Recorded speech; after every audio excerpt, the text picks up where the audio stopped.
प्रभु यीशु Bible वचन माध्यम से मैं सबके स्वागत करूँगा। मोर चैनल के सब्सक्राइब करा और ऐसा आने वाला वीडियो पाए के लिए बेल आइकन बेल के दबाए देवा। आज हम जानबो मार्टिन लूथर के बारे में, क्रिश्चियन मार्टिन लूथर के बारे में जानबो वो के रहे और की कर रहे। तो चला वीडियो की स्टार्ट करबो।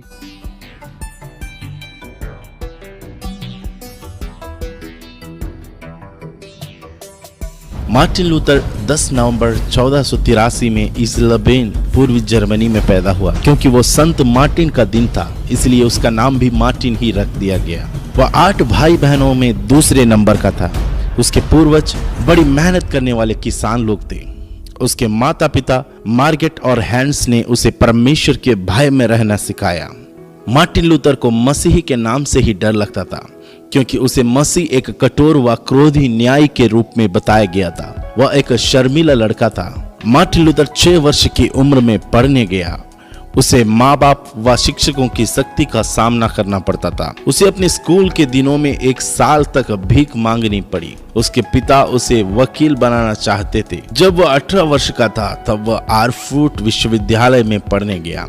क्योंकि वह बहुत बातें करता था इसलिए वहां उसका नाम फिलोसोफर दार्शनिक पड़ गया।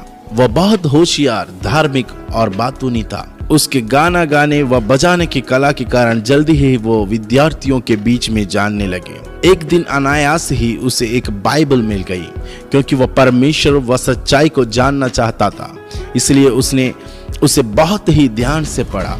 1505 में जब वह कानून का अध्ययन कर रहा था तो 2 जुलाई को जब वह अपने माँ बाप से मैन्सफील्ड में मिलकर हार्वर्ड को लौट रहा था तब एक आंधी में गिर गया। बिजली उसके इतनी नजदीक चमकी कि उसने सोचा कि अब वह मर ही जाएगा। संकट के कारण उसने संत अन्नी को सहायता के लिए आवाज दी और यह प्रण किया कि यदि वह उसकी सहायता करे तो वह भिक्षु बन जाएगा। पहले भी वह खतरों से गुजर चुका था, जैसे बचपन की गंभीर बीमारी, एक मित्र की आकस्मिक मृत्यु व विद्यार्थियों से लड़ाई के दौरान तलवार की चोट। 16 जुलाई 1505 में लूथर अगस्टिन आश्रम में भर्ती हो गया।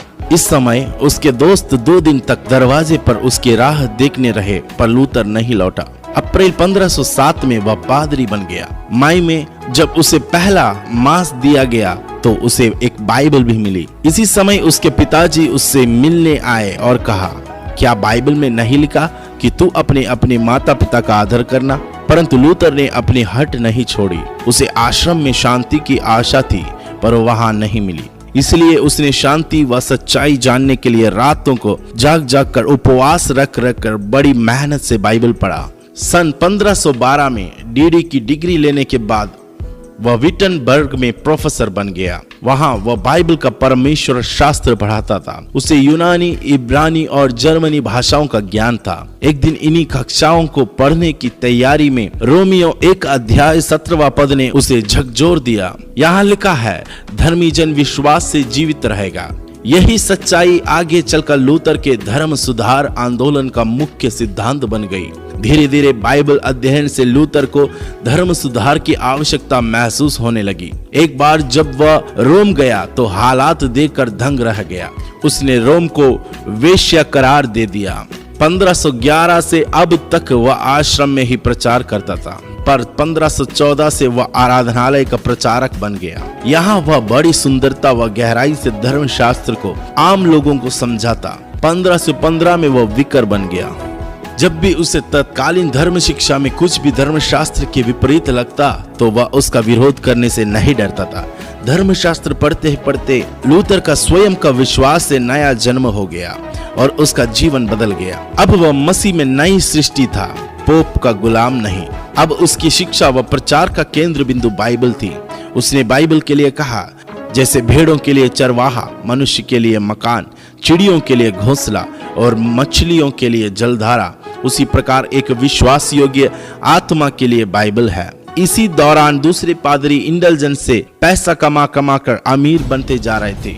इंडल्जेंस का मतलब यह था कि पोप के नाम से लोगों के पापों की क्षमा के लिए पैसे देने पर एक पत्र जारी किया जाता था कि उनके पाप माफ हो गए हैं। उन दिनों रोम में संत पीटर के चर्च का पुनर्निर्माण चल रहा था। उसके लिए बहुत ही धक्कड़ इंडल्जेंस दी जा रही थी। लूथर ने इसका कड़ा विरोध किया। इंडल्जेंस के पैसे जमा करने वाले दलाल लोगों से यूं कहा करते थे, जैसे डिब्बे में आपके पैसे कन बोलते हैं, वैसे ही विश्राम स्थल में आत्माएं स्वर्ग में चली जाती है। लूथर जानता था कि लोग विश्वास से धर्मी ठहरते हैं, ना कि पैसे देने से।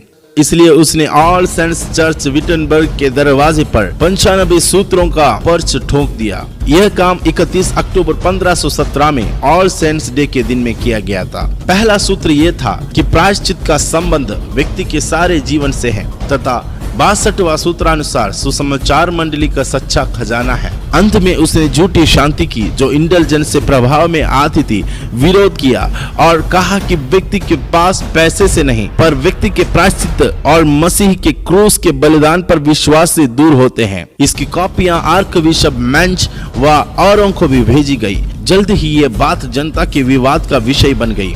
आर्क बिशप मेंच ने ये पत्र रोम के पोप को भेजकर यह मांग की कि लूथर को इस काम के लिए मना किया जाए और इंडल्जेंस बेचने वालों को भी चमकाया जाए। मार्च में जब इसकी कॉपियां विटनबर्ग में पहुंची तो विद्यार्थियों ने इन्हें जला दिया, परंतु लूथर को मालूम था कि कैथोलिक मंडलियों में कई लोगों के विचार उसके जैसे ही थे, पर वे बोलने से डरते थे।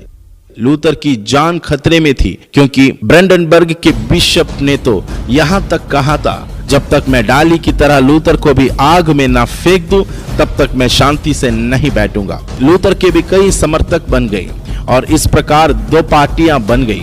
लूथर ने कहा, जो होना है सो हो, पर मैं रोम से संधि नहीं करूंगा। उसकी इन 3 किताबों ने तो क्रांति ला दी। An address to the nobility of German nation, on the Babylonian captivity of Church of God, on the liberty of Christ and man। उसने एक और किताब लिखी, Against the Bull of Antichrist। Bull का अर्थ है पोप की आज्ञा। इसमें उसने पोप को ख्रिस्ट विरोधी बताया था। पहले तो पोप ने सोचा उपस्थित होने को कहा। 60 दिन का समय दिया गया था। इस पर लूथर के दोस्तों ने उसे जाने से रोका, पर उसने कहा, मैं नहीं भागूंगा। मैं जानता हूं कि ये मेरे खून के प्यासे हैं, पर मैं चाहता हूं कि मेरा खून इन्हीं के माथे पड़े। अप्रैल 1521 में भारी भीड़ की उपस्थिति में डाइट ऑफ वर्म्स धार्मिक अदालत में हाजिर हुआ, जहां दुनिया के दिग्गज धार्मिक नेता बैठे थे। उनका कहना था कि जो विचार लूथर ने व्यक्त किए हैं उन्हें वापस ले, परंतु लूथर ने कहा, परमेश्वर के वचन ने मेरे विवेक को छू लिया है। मैं कुछ भी ना वापस ले सकता हूँ और ना ही लूंगा, क्योंकि हमारा विवेक के विरुद्ध काम करना ना ठीक है ना खतरे से खाली। मैं इसी बात पर अटल हूँ, इसके अलावा मैं और कुछ नहीं कर सकता। परमेश्वर मेरी सहायता करे, आमीन। यदि धर्मशास्त्र या और पुख्ता कारणों से मुझे मेरी गलती का एहसास करा दिया जाए तो मैं अपनी बात वापस लेने को राजी हूँ। इसकी इस दृढ़ता के कारण अदालत ने यही निर्णय लिया। फिर उसे सेक्सनी के फेडरिक के घर, जो वार्टबर्ग किले में रहता था, शरण मिली। यहाँ उसने नए नियम का जर्मन भाषा में अनुवाद किया। उसने अपने अनुवाद के शिक्षकों का वर्णन इस प्रकार किया, मेरा शिक्षक गृहणियां, खेलते बच्चे और चौपड़ों के व्यापारी थे। इन्हीं से उसने सीखा कि कैसे अपनी बात कहे। कुछ ही समय बाद उसने कहा कि वह किसी संसारिक राजा के संरक्षण में रहना नहीं चाहता। उससे कहीं अधिक शक्तिशाली अपने गुरु मसीह की शक्ति में विश्वास करके बिना दूसरों को जोखिम में डाले एक मसीह बनकर रहना चाहता हूँ। सन 1520 में उसने कई लेख लिखे जिनकी बहुत मांग थी। ऐसा प्रतीत होता था मानो वह अपने आप को ही अपने लेखों में उतार देता था। इन लेखों में उसने रोमी चर्च के मुकाबले में अपनी प्रतिरक्षा की बातें लिखी थी। इन लेखों ने मानव जाति का इतिहास बदल दिया। उसने अपने भाषणों में व लेखों में स्पष्ट कर दिया कि उसने तात्कालीन कलीसिया से हमेशा के लिए नाता तोड़ लिया है और अपने जीवन को मसीह को अर्पित किया। कई बार धर्म के नेताओं ने लूथर को बुला बुला कर पूछा कि शायद उसने अपने विचार बदल दिए हैं, पर हर बार लूथर ने मसीह में उसके विश्वास का इजहार किया। 13 जून 1525 को लूथर ने कैथरीन वान बोरा नामक भिक्षुनी एक नन से शादी कर ली। उनकी शादी की अंगूठियों पर यह लिखा था, जिन्हें परमेश्वर ने जोड़ा है उन्हें कोई मनुष्य अलग ना करे। उनके 6 बच्चे हुए। शादी से लूथर के व्यक्तित्व में निखार आ गया। लूथर ने मंडलियों में समय समय पर पादरियों के दौरे की व्यवस्था बनाई और कुछ योग्य पादरियों को मार्गदर्शन दिया कि वे दूसरे पादरियों के लिए कुछ निर्देश बनाए। उसने मंडली में उपदेश देने की प्रथा पुनरुद्धार किया और सार्वजनिक स्कूल भी खोले। सन 1537 में बीमारी के एक गंभीर झटके के बाद वह कभी भी पूरी तरह संभल नहीं पाया।